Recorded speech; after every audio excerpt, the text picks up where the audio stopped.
So I found this literal dragon. This is a dragon lizard, master of gliding. Look at this kid. Oh, These wings are actually called patagium or patagium. I don't know.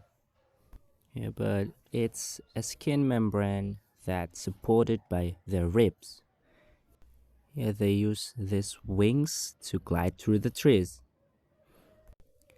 They're easily found here in Indonesia, and this one I think is still a little baby. Actually, I don't know what they usually eat, especially at this size, so I don't think to keep him as a pet. But then somehow, so I offer him more,